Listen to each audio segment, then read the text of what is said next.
नमस्कार, मनी गुरु की इस खास पेशकश में आप सभी का स्वागत है। मैं हूं स्वाति रायना। निवेश का पहला सबक हमें अपने घर से ही मिलता है। हर पापा अपने बच्चों को बचत और निवेश की सीख बचपन से ही देना शुरू कर देते हैं। अब समय बदलने के साथ ही पापा की भी जरूरतें बदल गई हैं। तो इसी बदलते समय के साथ नए पापा और रिटायरमेंट के करीब पापा की निवेश प्लानिंग कैसी हो, इसी पर करने वाले हैं खास चर्चा। जानेंगे कैसे बनाए पापा के लिए फाइनेंशियल प्लान। इस चर्चा में शामिल हमारे साथ हो चुके हैं दो खास experts, Pankaj Matpal, MD Optima Money, और Anil Chopra, group director, Bajaj capital.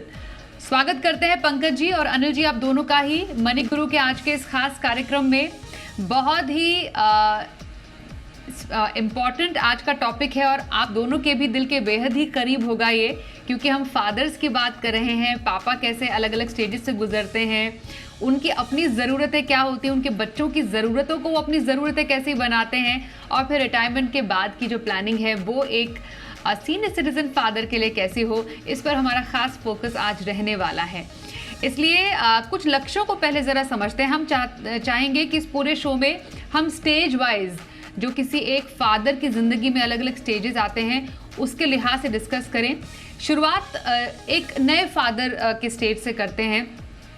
नए पापा यूजुअली अगर हम 30 से 40 साल तक का एक एज ब्रैकेट लें, तो जो नए पापा के लक्ष्य हैं अनिल जी, वो कौन कौन से होते हैं आजकल के टाइम में? अगर हम आज की नई जिंदगी को देखें, भाग दौड़ वाली जिंदगी को देखें, तो एक नए फादर के जिंदगी में कैसे इंपॉर्टेंट फाइनेंशियल लक्ष्य आते हैं? देखिए, पहले तो जितने लोग भी आज फादर्स हमारा प्रोग्राम देखते हैं, सबको हमारी नमस्कार, सलाम और उनको good wishes, happy Father's Day की। और बिल्कुल आपने ठीक बोला कि जो 30 से 40 के बीच के जो फादर्स हैं, यंग फादर्स हैं, आजकल देखिए बच्चे एक या दो ही होते हैं, लेकिन उनके लिए बड़े बड़े सपने देखना शुरू कर देते हैं, चाहे उनके पिता हो चाहे उनकी माता हो, कि उनको कहाँ पढ़ाएंगे, कैसी एजुकेशन देंगे। तो जो चिल्ड्रन एजुकेशन है वो एक बहुत बड़ा गोल बन के उभरा है। और ये देखिए कि बच्चा अगर 6 महीने का है या 3 साल का है या बिटिया 11 साल की है, पहले से ये प्लानिंग हो रही होती है कि हम अपनी बेटी को भेजेंगे यूके में, ऑक्सफोर्ड में उसको मास्टर्स इन इंग्लिश कराएंगे, या अपने बेटे को हम स्टैनफोर्ड भेजेंगे और वहां से उसको एमसीए कंप्यूटर कराएंगे। और इन गोल्स को पूरा करने के लिए जो अमाउंट चाहिए स्वाति, वो कुछ भी हो सकते हैं, 50 लाख, 75 लाख, 1 करोड़। इवन अगर इंडिया में भी पढ़ाना है, आपने डॉक्टर बनाना है, इंजीनियर बनाना है, उसमें भी 25 से 50 लाख तक कुछ भी रकम चाहिए हो सकता है। तो सबसे पहला जो गोल है, जो सारे पापाओं के दिमाग में हमेशा रहता है, वो रहता है चिल्ड्रन की एजुकेशन की तैयारी करना। और वो जो है, जैसे ही बच्चे 16, 17, 18 साल के होते हैं, तो वो बड़ा गोल सामने आ जाता है। उसके बाद फिर सब जानते हैं कि फिर उसके बाद उनकी शादी की भी तैयारी करनी होती है। तो शादी भी जो है वो आजकल 23 से 30 साल के बीच में, चाहे बेटा हो चाहे बेटी हो। और शादी भी हमारी कम्युनिटी में, हमारे समाज में अभी भी एक बड़ा खर्चा माना जाता है, और लोग बहुत शान शौकत से, बड़े स्टाइल से शादी करना चाहते हैं। उसके लिए वो जोड़ना शुरू कर देते हैं, थोड़ा थोड़ा सोना, थोड़ी थोड़ी सिप, थोड़ा थोड़ी आरडी, थोड़ा प्रोविडेंट फंड, थोड़ा इधर उधर। तो ये जो 2 गोल्स हैं, ये बहुत ही महत्वपूर्ण है पापाओं के लिए, चिल्ड्रन एजुकेशन और चिल्ड्रन मैरिज। लेकिन इसके साथ साथ ही अगर अपना घर नहीं है, किराए के घर पे रह रहे हैं, तो वो भी एक बड़ा एक सपना जो है वो मंडराता रहता है सिर में, उसकी भी तैयारी करनी है। फिर लाइफस्टाइल के गोल्स हैं कि भाई अगर पड़ोसी के घर में एक छोटी कार है तो हमारे पास एक बड़ी कार होनी चाहिए। बच्चे भी आजकल कहते हैं कि पापा हमारे पास बड़ी कार होनी चाहिए। तो ये जो 3-4 गोल हैं, ये नए पापाओं के लिए हमेशा रहते हैं। चिल्ड्रन एजुकेशन, चिल्ड्रन मैरिज, एक अपना सपनों का घर बनाना, और एक अपनी बढ़िया सी गाड़ी होना। और साथ में ही बच्चों को घुमाना फिराना, वो तो अलग बात है कि उनको सिंगापुर लेके जाना है, उनको ऑस्ट्रेलिया लेके जाना है, उसके लिए भी 5, 10, 15 लाख रुपए चाहिए हो सकते हैं। तो ये कुछ गोल्स हैं जो कि इस लाइफ स्टेज में, जब पापा 30 से 40 के बीच में होते हैं, तो ये सारे गोल उनके सामने होते हैं। और उसके लिए उनको पूरी प्रॉपर फाइनेंशियल प्लानिंग करके, तैयारी करके उनको शुरुआत करनी पड़ती है, और अपने पोर्टफोलियो बनाने पड़ते हैं, और देखना पड़ता है कि कितनी सेविंग है, उसको कहाँ कहाँ लगाएं, क्योंकि लॉन्ग टर्म गोल्स हैं, मीडियम टर्म गोल्स हैं। तो मेरे हिसाब से स्वाति ये है 3-4 गोल इसके लिए, जो भी फादर्स हैं, जो इम्पोर्टेंट है। जैसे अनिल जी आपने बताया कि एक नए फादर की जिंदगी में कुछ जरूरी गोल्स आते हैं। बच्चों की पढ़ाई, जैसे ही फादर बने तो एकदम चिंता होती है कि बच्चे की पढ़ाई कैसे करानी है, अच्छे स्कूल कॉलेज में भेजना है, उनकी शादी हो गई। फिर कुछ ऐसे जो उनके गोल्स हैं, जैसे नया घर, नई गाड़ी, और एक अदद फैमिली वेकेशन। इसमें पंकज जी और इम्पॉर्टेंट हो जाता है कि जैसे ही एक कोई मेल, हम एक युवक की बात कर रहे हैं, जब वो उनकी शादी होती है, फिर उनके वो जब पिता बनते हैं, तो लगता है कि जिम्मेदारियां बहुत सारी आ गई हैं और उसमें बहुत इंपॉर्टेंट हो जाता है इंश्योरेंस का रोल भी। जब एक कोई भी व्यक्ति शादीशुदा नहीं होते हैं या फिर नई नई शादी हुई होती है, उनको लगता है चलो ठीक है, मेरा जो मेडिकल प्लान है, इंश्योरेंस प्लान है, वो मेरे लिए काफ़ी है। लेकिन बच्चे होने के बाद उसमें एडिशंस करना बेहद ज़रूरी है। तो इंश्योरेंस के एंगल से एक नए पिता को कैसे बदलाव करने चाहिए? स्वाति, सही कहा आपने। देखिए, 18 जून को फादर्स डे आ रहा है, तो आपने सही मौके पे ये सही टॉपिक चुना है और मुझे लगता है कि बहुत ही इंपॉर्टेंट है। और फादर्स डे की शुभकामनाएं सभी को। स्वाति, आपने जो भी कहा कि इंश्योरेंस, क्योंकि अनिल जी ने बहुत सारी बातें बताई और बहुत ही इंपॉर्टेंट है कि जब आप फाइनेंशियल गोल तय करते हैं, जैसे उन्होंने कहा कि बच्चों की एजुकेशन, अब सीधी सी बात है कि अगर फादर पैसे जोड़ते रहेंगे तो अच्छी खासी राशि इकट्ठा कर लेंगे, लेकिन गॉड फॉरबिड कुछ हो जाता है तो क्या। तो इस बात को ध्यान रखते हुए, जब अगर पापा बने हैं, बच्चे हैं, या आपने घर लिया है, जैसे अभी अनिल जी ने एग्जाम्पल दिया था कि गोल ये भी होता है घर लेना है, तो घर लिया है तो उसके लोन लेना होगा, लोन लिया है तो अगेन आपकी जिम्मेदारी बढ़ जाती है।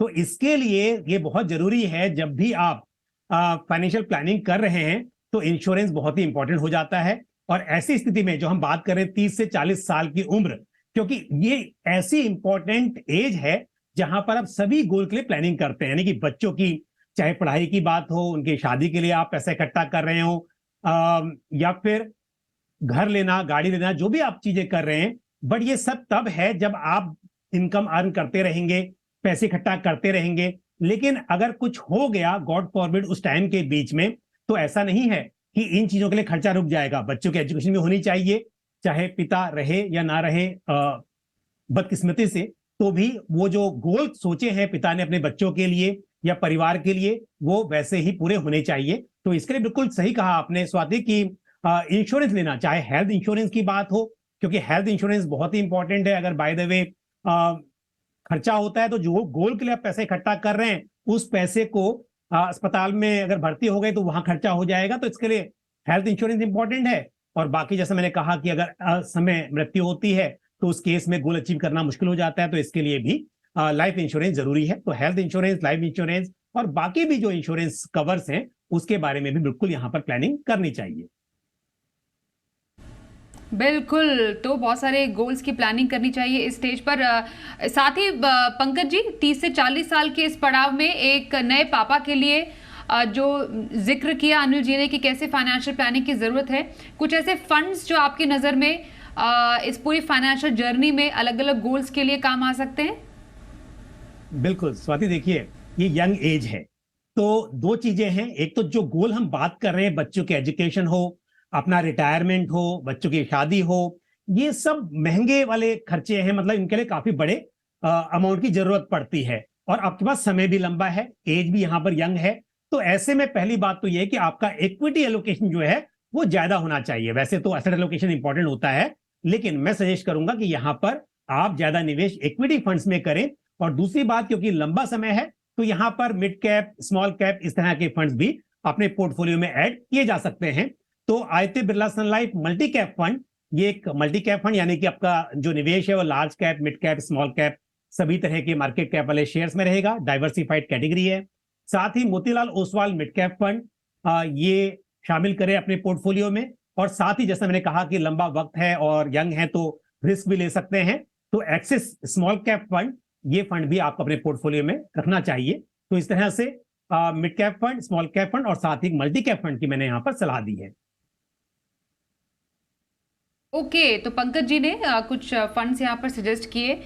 यूजुअली 30 से 40 साल के जो हम इस एज ब्रैकेट की बात कर रहे हैं, जिसमें बच्चों की पढ़ाई है, बच्चों के लक्ष्य हैं, तो इसमें मल्टी कैप कैटेगरी जैसे हो गई, मिड कैप कैटेगरी है, स्मॉल कैप कैटेगरी है, इन कैटेगरीज पे ज़्यादा फोकस कर सकते हैं, क्योंकि लंबी अवधि के लिए ऐसी कैटेगरीज, इक्विटी की ऐसी कैटेगरीज काफ़ी ज़्यादा काम आती है। अब ज़रा थोड़ा पड़ाव आगे बढ़ाते हैं।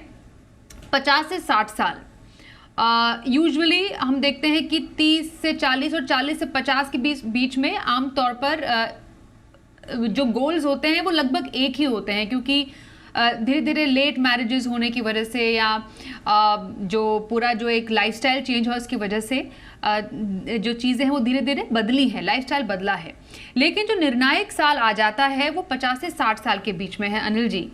यहाँ पर क्योंकि ज़्यादातर जो हमने 30 में प्लानिंग की होती है उसमें जो हमने गोल सेट किए होते हैं ज़्यादातर वो रियलाइज होने की तरफ होते हैं।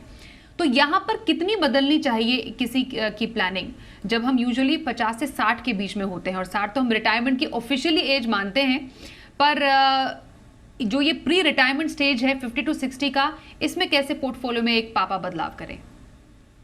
देखिए, ये बहुत ही महत्वपूर्ण पीरियड होता है किसी भी इंसान की लाइफ में, क्योंकि जहां तक जॉब की बात है वो अच्छा खासा ग्रोथ कर चुका होता है और वो उसके जो करियर है वो पीक पे होता है, उसकी कमाई भी अच्छी खासी हो रही होती है, और साथ ही उसके जो इम्पोर्टेंट जो उसके छोटे छोटे लक्ष्य हैं पूरे हो चुके होते हैं। देखिए, जब भी कोई 50-52 के होते हैं उनके बच्चों की पढ़ाई संपूर्ण हो चुकी होती है, कुछ तो शादी भी कर लेते हैं, घर भी अपना बना लेते हैं, EMI भी पूरी हो जाती हैं, लेकिन रिटायरमेंट का गोल्स एकदम से नजदीक सामने दिखता है, तो उसके लिए तैयारी करना, उसकी शुरुआत करना बहुत जरूरी हो जाता है। और उसके लिए हम ये सलाह देते हैं कि आप 4-5 चीजों का समावेश करें जब आप रिटायरमेंट की प्लानिंग की तैयारी करते हैं। देखिए, आप इक्विटी में तो एक बड़ा सिंपल सा एक नियम है कि 100 में से अपनी उम्र घटाइए, उतना परसेंट तो इक्विटी में जाना चाहिए। तो अगर आपकी उम्र 50 साल की हो गई है तो 50% तो आपका सेविंग का अभी भी जाना चाहिए इक्विटी में, लेकिन साथ ही आपको ध्यान रखना पड़ेगा कि कुछ अब पैसा बहुत सेफ्टी से भी बढ़ाएं, जैसे कि PPF हो गया या आपका अपना एम्प्लॉइज प्रोविडेंट फंड हो गया,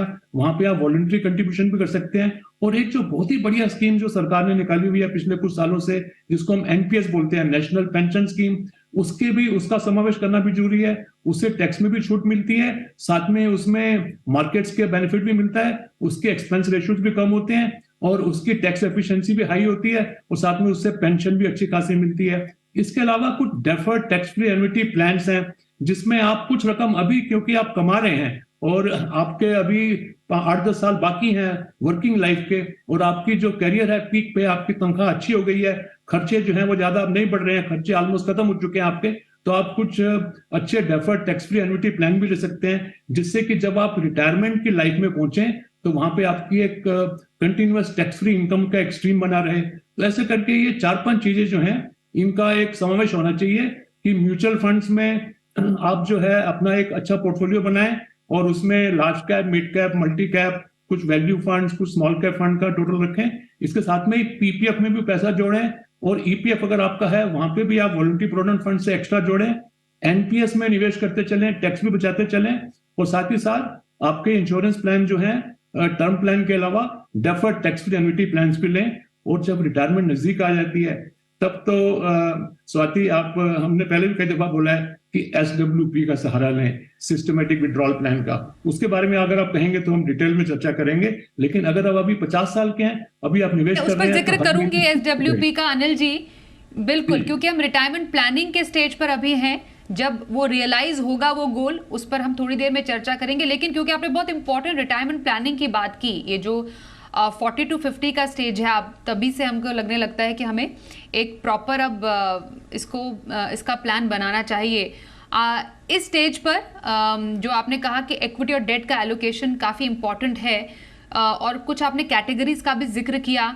कैसे फंड्स अनिल जी आपको लगता है एक रिटायरमेंट प्लानिंग के लिए किसी एक पापा को देखने चाहिए, अपने पोर्टफोलियो में ऐड करने चाहिए?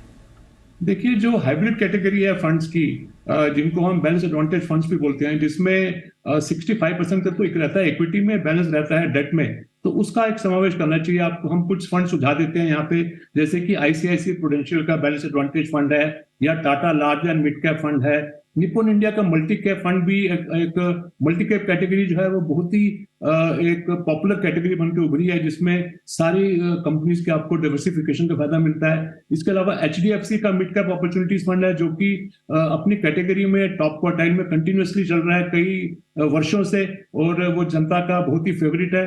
वो भी हम सलाह देंगे, उसको जरूर आप उसमें इंक्लूड करें। और साथ में एक SBI कॉन्ट्रा फंड, तो कॉन्ट्रा फंड जैसे कि नाम ही बता रहा है कि भी थोड़ा कंट्रेरियन अप्रोच भी हो जानी चाहिए कि जब बाकी सब चीजें नहीं चल रही हैं तो कॉन्ट्रा फंड चलता है। तो ऐसा करके आप अपना एक पोर्टफोलियो बनाइए, और ताकि आपको इकोनॉमी के सारे सेक्टर्स का बेनिफिट मिले, सारी कैप्स का बेनिफिट मिले, चाहे वो लार्ज कैप हो, चाहे मिड कैप हो, चाहे स्मॉल कैप हो, उसका बेनिफिट आप मल्टी कैप के थ्रू कर सकते हैं। और साथ में अगर प्योर स्मॉल कैप भी चाहिए आपको तो HDFC स्मॉल कैप फंड भी जो है वो भी अपनी कैटेगरी में एक काफी पॉपुलर फंड है और उसकी परफॉर्मेंस भी अच्छी रही है। लेकिन याद रहे कि पुरानी परफॉर्मेंस देख के नहीं हमने डिसाइड करना है कि कौन से फंड अच्छे हैं, हमने देखना है कि फ्यूचर आउटलुक कैसी है और फंड मैनेजर की जो अभी तक का ट्रैक रिकॉर्ड है वो कैसा है, उसको देखते हुए हमने कुछ फंड सुझाए हैं आपको। ओके, तो ये रहे उन पापाओं के लिए प्लानिंग जो कि अभी अपने 50 से 60 के बीच के उम्र के पड़ाव में है। आपको इक्विटी और डेट के बीच में कैसे तालमेल बिठाना है, कैसे फंड्स में निवेश करना चाहिए, ये हमने समझा। एक छोटे से ब्रेक के लिए रुकते हैं और उसके बाद हम इस चर्चा को आगे जारी रखेंगे। सीनियर सिटीजन जो पापा हैं उनको अपने रिटायरमेंट की लाइफ को कैसे प्लान करना चाहिए, इस पर भी चर्चा करेंगे थोड़ी देर में।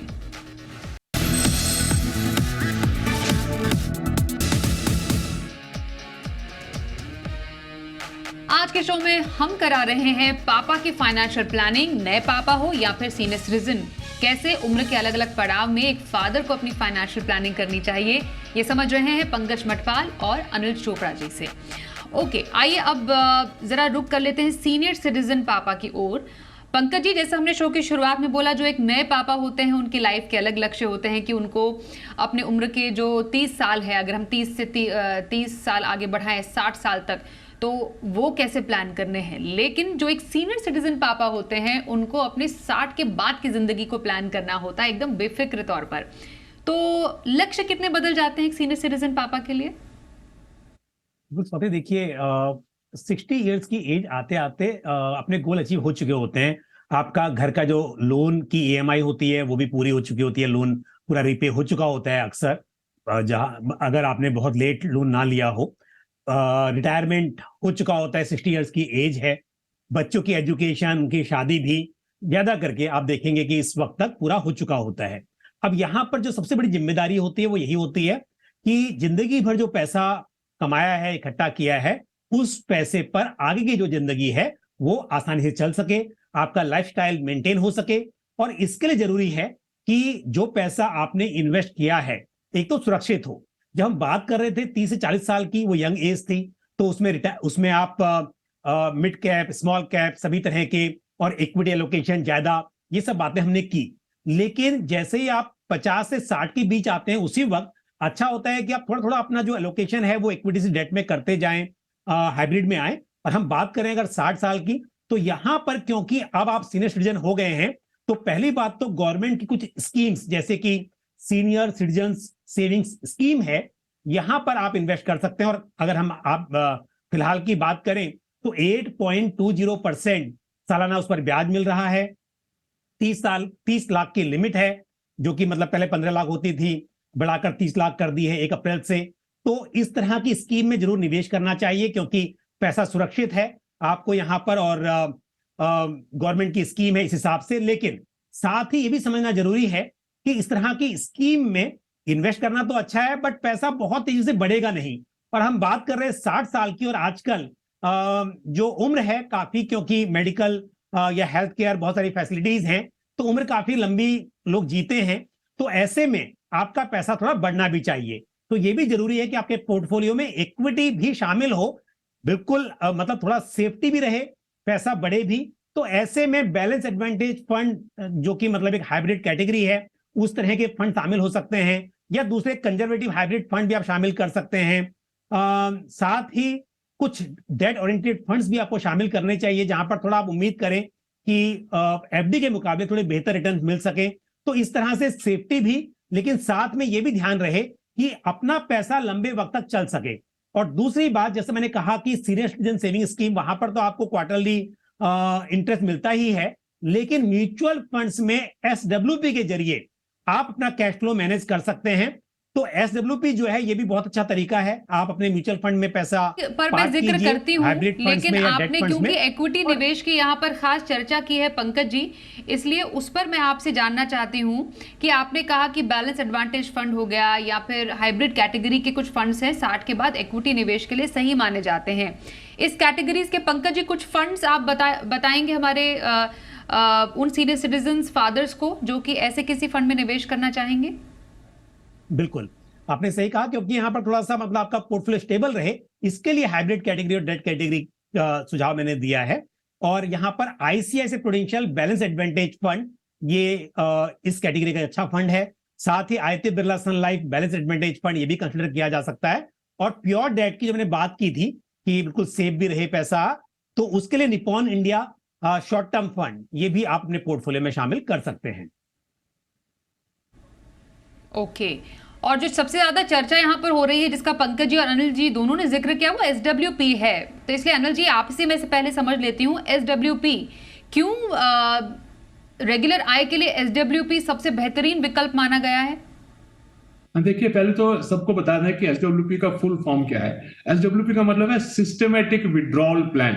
अब देखिए, आपने काफी मेहनत करके और नौकरी करके और पैसे जोड़ के आपने अच्छा खासा म्यूचुअल फंड में पोर्टफोलियो बना लिया है। अब आपकी रिटायरमेंट हो गई है और सैलरी आना बंद हो गई है। अब टाइम आ गया है कि अपने जोड़े हुए पैसे को कंज्यूम किया जाए। तो उसका ये बेहतरीन एक तरीका है, कॉन्सेप्ट है जो सिस्टमेटिक विड्रॉल प्लान का।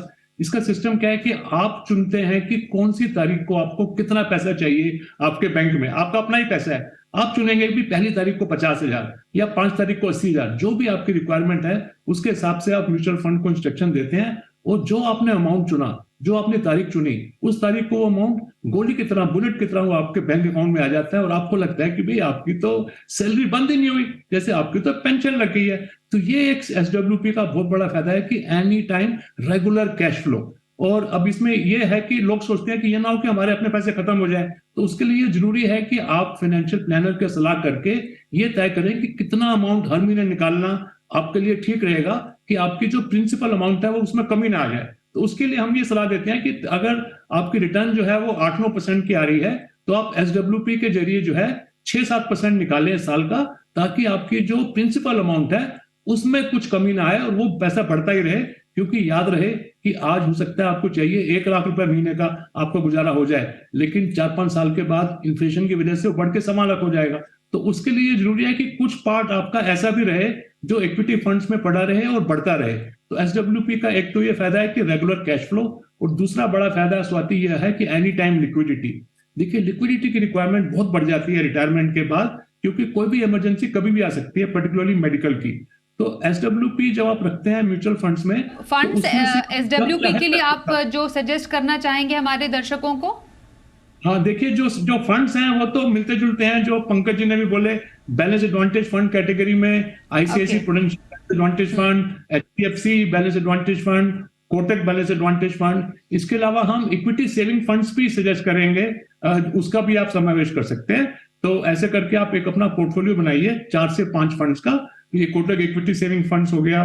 तो ये कुछ फंड्स हैं जो हम सलाह देते हैं, और इनसे फिर आप SWP स्टार्ट कर सकते हैं 1 साल के बाद, ताकि आपको टैक्सेशन का भी पूरा बेनिफिट मिले।